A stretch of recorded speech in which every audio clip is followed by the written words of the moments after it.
Yves Kermarek, je suis éleveur laitier sur la commune du Drennec. J'élève un petit peu plus de 70 vaches pour produire 700 000 litres de lait annuellement sur une surface de 70 hectares. Je suis aussi administrateur de la coopérative Even depuis 2005 et l'an dernier président de l'AITA. Lors de mes absences, en fait, je suis suppléé par une salariée de remplacement, tout simplement. La coopérative, ça allie à la fois la production et la transformation. La production réalisée par les adhérents de la coopérative Even, mais aussi ceux de Reden. La partie transformation avec l'AITA qui transforme et met en valeur l'ensemble de ce lait pour apporter de la valeur au territoire. Et ce qui nous lie aujourd'hui à la société, c'est des efforts à faire en termes de transition. Sur la partie industrielle, vous avez peut-être entendu parler de la possibilité d'utiliser ou de réutiliser l'eau issue du séchage du lait. On peut l'utiliser pour le nettoyage. Au niveau industriel, ce qui est aussi important, c'est notre effort sur les gaz à effet de serre.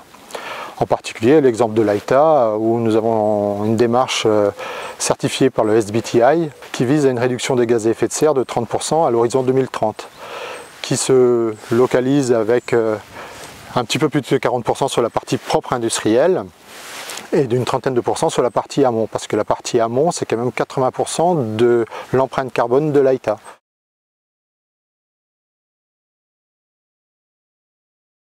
Sur la partie un petit peu plus production, si je reprends les gaz à effet de serre, c'est la sensibilisation, en particulier avec la réalisation des diagnostics CAP2ER. C'est d'avoir une sensibilisation sur ce que je fais au quotidien et qui peut être impactant pour le durablement. C'est aussi lié à la bonification par l'AITA à travers un système de primes, passion du lait. Les adhérents Even en particulier, mais c'est à l'exemple de l'AITA, l'empreinte carbone se situe aux alentours de 0,90 kg d'équivalent CO2 par litre de lait, ce qui est une empreinte quand même suffisamment intéressante.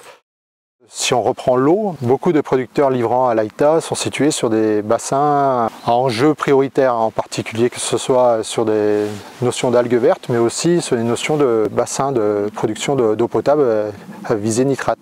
C'est des choses qui se font de façon un petit peu plus diffuse, avec la valorisation des effluents organiques premièrement, et une meilleure connaissance aussi des fertilisations qui sont apportées, en particulier pour la production de nos fourrages. C'est un travail qui continue et qui se fait en relation avec les pouvoirs publics et qui se veut aussi un enjeu de long terme. Comment arriver à concilier un certain nombre d'injonctions contradictoires entre le citoyen et le consommateur? Jusqu'où le consommateur est prêt à payer le bon prix? Le bon prix, c'est quoi? Je pense que c'est celui qui allie à la fois quelque chose qui respecte en quantité et en qualité donc notre besoin nutritif, mais aussi le bon prix, c'est celui qui respecte en fait notre philosophie, nos idées. C'est aussi de respecter ce que la société demande à l'agriculteur, en particulier qui a nécessité de la production, parce qu'on est sur une économie quand même productive, mais qui doit se faire en cohérence sur la durabilité, en particulier sur une projection dans l'avenir.